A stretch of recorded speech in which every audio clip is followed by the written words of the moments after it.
Bien, Juan Castillo, secretario general del Partido Comunista, cuéntenos, ¿qué desafíos encuentra a corto plazo? Varios desafíos. El primero que reafirma el Congreso de nuestro partido es la ratificación de la línea de trabajo avanzando y profundizando la democracia de nuestro pueblo en esta etapa con el proyecto político que construimos junto al Frente Amplio desde la gestión de gobierno, pero además con alianzas fundamentales que hay que seguir trabajando con ella, con la clase obrera, con el movimiento estudiantil, con el movimiento cooperativo, con el entramado social en su conjunto, transformando y construyendo un bloque social alternativo a la clase dominante a los efectos de profundizar la democracia hacia una democracia avanzada. Esa es la línea de trabajo en líneas generales que emana del Congreso, algunos conceptos bien definidos en distintas áreas, pero que tiene un desafío enorme para nosotros. En la mitad del periodo de gobierno, ese desafío de tener la capacidad de analizar autocríticamente cuáles son los grados de cumplimiento y de avances del programa del Frente Amplio, qué cosas se están quedando al costado, qué cosas hay que corregir, cuántos errores hemos cometido que hay que enmendar, cuáles son las carencias que tenemos, los defectos que hay que llegar a corregir, teniendo en claro allí en primerísimo lugar que este es el mejor proyecto político para los uruguayos y que en todo caso a veces nos equivocamos los gestores, los hombres o las mujeres que nos ponemos al frente de las distintas tareas. Así es que estamos trabajando, que estamos comenzando la gestión en esta etapa de la dirección del partido, recorriendo nuestros organismos, los estamentos orgánicos en los distintos departamentos y localidades, tratando de cerrar filas, fortalecer la estructura orgánica y poner a los comunistas a la cabeza de esta etapa en esta pelea. ¿Cómo incide la postura del Partido Comunista en el Frente Amplio? Bueno, nosotros creemos que somos respetados, que tenemos realmente un marco de alianzas muy fuerte adentro del Frente Amplio, en donde precisamos aumentar nuestra incidencia, tratar de ayudar al conjunto de los compañeros frente amplistas a que se entiendan de los desafíos que tenemos por delante, los enfrentamientos de la derecha, de la clase dominante en su conjunto, que arrecia a los distintos pueblos de América y particularmente también el nuestro de Uruguay. Está claro que en un agrupamiento, en una herramienta unitaria del tamaño del Frente Amplio, con 30 grupos, partidos y movimientos que lo conforman y algunos más que están esperando, haciendo solicitudes para ingresar, a veces ese entramado te cuesta un poquitito más. Nosotros no ocultamos que a veces se generan fricciones o matices importantes con compañeros que tienen otra concepción. Ahora, queremos debatir fraternalmente, confrontar ideas con compañeros, teniendo en cuenta de que antes que otra cosa integran el Frente Amplio y son compañeros nuestros. Por tanto, veamos en ese marco tal vez un poco más apretado de alianzas que tenemos con otros sectores para ir zanjando las carencias que tenemos y las diferencias que se nos generan en distintos organismos, poder ayudar de allí. Esto es desde el espacio democrático avanzado, venir construyendo entre la 1001, la 5005 y el Fidel, un marco de alianza importante, reuniendo grupos del Frente Amplio como el MPP, el Partido Socialista, el Frente Libre de Sereni, para que aquellos temas que son de gestión de gobierno de mucha preocupación, poder encontrarle la vuelta allí de cómo nosotros mejoramos ese grado de incidencia para la gestión política. Usted lo dijo en el 2005, el poder va a seguir en manos de la clase dominante, los grandes latifundistas, la roca financiera, los sectores poderosos económicamente. Yo soy un enemigo de ellos y ellos me consideran su enemigo y es mejor que lo hagan. ¿Sigue pensando lo mismo luego de 12 años de gobierno? Sí, no tengo ningún lugar a dudas. Todavía me acuerdo en qué entorno se venía dando esas afirmaciones nuestras. Habían quienes en forma equivocada en la interna del movimiento social y popular, del movimiento político de izquierda, pensar que alcanzar el gobierno ya era la meta, el objetivo que nos habíamos propuesto, que a partir de ahí se resolvía todo. Y muy lejos de eso, y allí lo afirmábamos, eso en todo caso es uno de los primeros escalones de esa larga escalera que tiene que transitar nuestro pueblo para construir una sociedad en donde seamos nosotros mismos los dueños de nuestro destino. Entonces, no es rebajar el papel o rebajar el contenido, la expresión política de lo que significa alcanzar el gobierno. Es una muy buena cosa. Es mejor ser gobierno que no serlo, está clarísimo eso, sino que lo diga nuestro pueblo. Si es lo mismo un gobierno del Partido Colorado o un gobierno del Partido Nacional que un gobierno de izquierda. Ahora, es una primera etapa. Esa primera etapa hay que, en todo caso, ganar en credibilidad, en tratar de romper ese esquema dogmático que intentan meter la derecha, la oligarquía, en hacer aparecer públicamente de los medios de comunicación que todos somos iguales, que esto es lo mismo una cosa que la otra. Ahora haciendo una cosa generalizada como, mirá, todos los que estén en gestión de gobierno están bajo sospecha, salvo que demuestren lo contrario. Es bien al revés de los paradigmas de la justicia, que en todo caso fue la burguesía que lo estableció, que todos somos inocentes hasta que se pueda demostrar lo contrario. Bueno, acá están colocando peligrosamente un manto de sospecha por toda la gestión de gobierno, porque hay instalada o generalizada una corrupción que la tienen 3 o 4 años denunciando constantemente en sus instrumentos, esos grandes medios de prensa escrito y televisivos, y que después terminan en la nada, pero no salen a pedir disculpas o reconocer los errores. Bueno,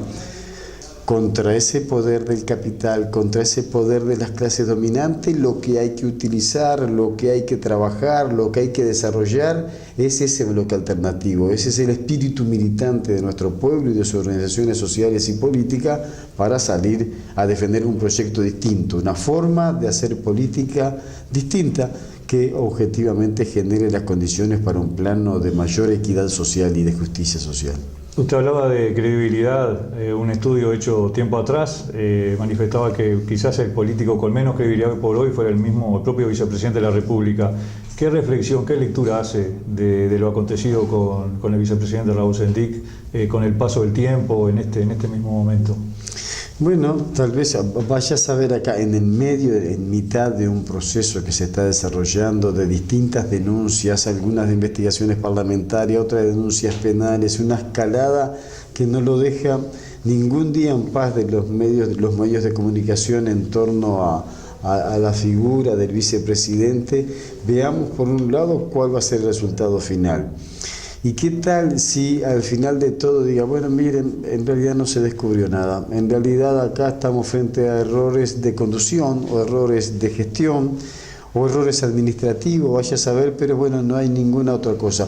En la inmensa mayoría de nuestro pueblo hoy asocian el nombre de la figura del vicepresidente, el nombre de Raúl Sendic, como un inepto o un corrupto, en el mejor de los casos. Entonces, no sé a quién le sirve estar denigrando constantemente esa figura, estar desprestigiando de esta forma. Veamos, hay que reconocer que se cometieron errores, sí, fuimos los primeros en comentarlo, en decirlo. Nosotros lo que no vamos a utilizar nunca son los medios de comunicación para decir lo que pensamos de todo este caso. El primero que lo sabe es su grupo político, el primero que estuvo allí en esas reuniones ha sido la propia figura de Raúl, pero hemos aprendido de códigos en política y lo primero, aún en la adversidad, es tener una mano extendida al compañero y ver qué es lo mejor para nuestra fuerza política, qué es lo mejor para la gestión de gobierno y qué es lo mejor para nuestro pueblo. Se hace énfasis en lo que es la caja militar por estas horas. ¿Usted qué opinión tiene al respecto? Hay varios énfasis. Uno de ellos, después de gestiones de gobierno de Frente Amplio que hizo un trabajo primario hacia una nueva reestructura del sistema tributario del país, que luego llevó a una discusión, una reestructura del Sistema Nacional Integrado de Salud, que ha venido discutiendo constantemente avances y mejoras que lo permitiera estar en otra situación al Banco de la Previsión Social y los aportes y la cobertura social del Uruguay. Han habido ámbitos o estructuras concretas del Estado que han sido tocados, que han sido reestructurados, que han sido cambiados de cómo se recibió desde la gestión de los gobiernos anteriores. El que no se había tocado todavía era la estructura militar. Y la estructura militar, y particularmente en los ámbitos de las prestaciones sociales, es uno de los sectores que, por tener una caja paralela o distinta a la de la previsión social que tiene el resto, es una que le otorga demasiada cantidad de beneficios y derechos a sus integrantes militares, que realizan muy poco o ningún aporte para la contribución de ese derecho y que le cuesta muchísimo dinero al conjunto de los uruguayos. A mí me parece que no todos los compatriotas saben que inconscientemente y sin preguntarle qué piensa de los militares, sin embargo, una cuota parte de nuestro salario, una cuota parte de nuestro aporte va para cubrirle las necesidades de los militares. Militares que se pueden jubilar solamente con 15 años de servicio. Militares que se jubilan con un escalafón más alto que el que prestó servicio durante toda su vida. O sea, yo no sé cómo es la escala de los rangos militares, pero si lo comparara, por ejemplo, con un mecánico, quien fue medio oficial durante toda su vida de prestación de servicio, después se jubila de oficial. Bueno, eso no es justo. No le pasa a ningún albañil, no le pasa a ninguna obrera textil, no le pasa a ningún obrero gráfico que le den el cargo de capataz después que se jubiló. No. Sin embargo, los militares tenían. Esto llevó a un momento que había que discutir de qué forma empezaban a tributar, crearle un impuesto al militar. Y por otra parte, una reforma de la caja militar que lo pusiera más en un plano de igualdad, más, pero no todavía totalmente, porque va a seguir el militar que ya está en la mitad de su periodo, se va a jubilar con el viejo sistema. El jubilado que le falte más años va a poder elegir entre un sistema y otro, y solo van a ingresar en un nuevo sistema aquellos que estén ingresando en estos días que sean muy jóvenes. ¿Por qué? Porque el Estado y porque el conjunto de los compatriotas no pueden toda la vida ir generándole recursos para beneficios que no lo tiene el propio población. Se ha discutido en estas últimas horas, en este último momento, por parte del senador Mujica, y nosotros compartimos en líneas generales su propuesta de que no se puede discutir el sistema tributario impositivo, el sistema de reforma de la caja militar, sin discutir la Carta Orgánica.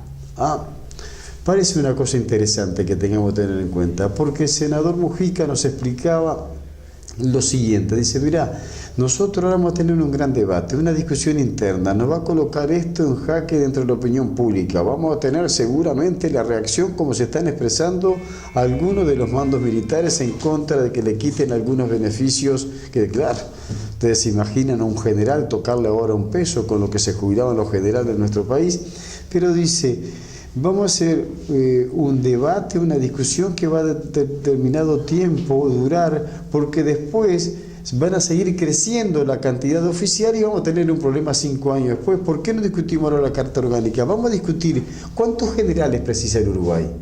¿Precisa casi el centenar que tenemos de verdad? ¿Precisa 150 coroneles que son potencialmente 150 generales más? ¿Precisa tanta cantidad de vicealmirantes?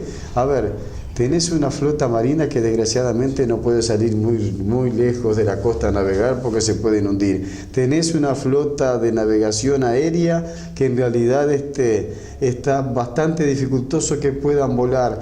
Tenés, lo que nosotros necesitamos discutir es qué fuerzas armadas necesitamos, qué estructura necesitamos, qué escalafones son los que hay que completar, y a partir de ahí discutir entonces con cupos concretos para que podamos tener una reestructura en todos sus términos de las fuerzas militares. Nos vamos al otro extremo, los ultras, ¿son una piedra en el zapato para el frente? Bien, a ver, no es un problema para el Frente Amplio. Los ultras se pasan tanto de rosca, se ponen tanto a la izquierda de la izquierda, que se olvidan que el mundo es redondo y que cuando te pasas de los 180 grados vas a amanecer un día en la derecha. Se pasan tanto de revoluciones golpeando, le quita tanto el sueño el gobierno de izquierda del Frente Amplio, aún con este programa mediocre, apenas progresista, que intenta cambiar y mejorar algo, pero oponerse a algo de esto sin tener una cuestión y una oportunidad y una propuesta mejor, los hace ser funcional a la derecha. Lo que nos genera el Frente Amplio es pena, Y lo que nos da a los comunistas es una responsabilidad enorme de salir a conquistarlo, de salir a ganarlos para que objetivamente puedan y deban de aportar a un proyecto político de cambio. Entonces, ese es un desafío permanente que tenemos. ¿Qué se cuestionó cuando hace 25 años se desmoronó el socialismo real? No, yo era muy joven, todavía estaba dando mis primeros pasos en la vida del partido, no soy de los que fui tan golpeado, no me afectó tanto a mí. Es obvio que se te mueve el piso, si vos lo que creíste toda tu vida resulta que no era tan así como dije, pará, lo primero que me empecé a preguntar es para adentro, voy. ¿Y ustedes que estuvieron allá, esto no se veía? Y todo esto que se decía no era tan real. Bueno, costó un periodo de tiempo comenzar a entender mucho ese fenómeno, el fenómeno tal de que el socialismo o es con el pueblo o no es. El socialismo se trabaja en toda su extensión desde el punto de vista de construir el hombre nuevo sin tener algunos privilegiados, o no es socialismo. No puede haber solo un socialismo de Estado dejando al pueblo de lado. Entonces, lo que estás cambiando es la forma de explotación del pueblo, de la clase obrera, de los trabajadores. Cuando después uno se da cuenta que existían dos categorías de ciudadanos, el que estaba más cerca del gobierno y del poder gozaba de algunos derechos y privilegios que no tenía el resto del pueblo, entonces te explicas por qué en un momento el pueblo no salió a defender eso. Socialismo es una cosa y la concebimos totalmente distinta, gestada de esta forma, con las características y la idiosincrasia de cada pueblo, como el que nosotros estamos impulsando. A usted le han gritado traidor en la calle, ¿cómo reacciona y cómo está ahora con ese tema? No, nunca me gritaron traidor en la calle. ¿No le han gritado? No, pero no, algo le han gritado porque en algún cine, alguna historia he conocido suya. Tengo un par de historias increíbles. Una, la del cine, fue un hecho bastante amargo. Tengo muchos otros que no lo he dicho públicamente porque en realidad lo que puedo hacer es amargar a mis hijos, a mi familia, ¿no? Porque que a mí me griten alguna cosa no me hace ni más ni menos. El problema a veces cuando te identifican a vos con alguna idea política y se mete con tu familia, eso te complica más. Pues yo estaba, a mi mujer le gusta el cine, no la puedo acompañar nunca porque estoy siempre militando. Fuimos a ver una película y estaba haciendo cola porque en esos momentos de mucha demanda de esos cines continuados, yo estaba haciendo una de las colas para entrar y venía saliendo gente por otra fila. Y un hombre grande, un veterano que iba con su señora y con una parejita que seguro que uno de los dos era hijo y el otro era pareja del hijo o de la hija, dice, mira, hablando de maricones, el maricón está acá.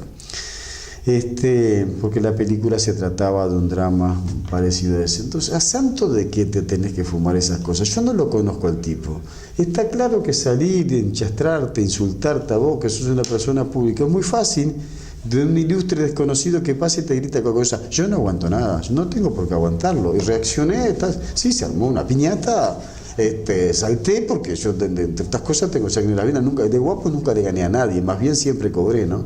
Pero bueno, esa fue una de las formas. Y la otra vez fue cuando estos sectores ultras, que se creen radicales, pero que después no lo ves cuando hay que estar luchando todos los días, en ausencia mía, porque yo estaba en una recorrida por el interior del país, en el Ministerio de Trabajo, hubo un día de agosto del 2015 que el Poder Ejecutivo decidió declarar servicio esencial a la educación.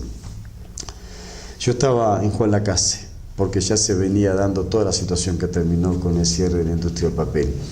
Y allí una manifestación minoritaria, chica, pero una manifestación al fin que había enfrente, que después ningún gremio se hizo cargo de ellos, pero que ingresaron adentro de las instalaciones del Ministerio de Trabajo y enfrente a mi oficina me gritaban allí traidor. Bueno, después hay imágenes que deben estar archivadas en los canales de televisión que grababan rostros muy jóvenes, porque ahora la mayoría para insultarte se pone antifaz o se tapa con la bufanda, no dan la cara como nosotros, no gritaban Castillo traidor o hacían un cantito con un Castillo traidor, ¿no?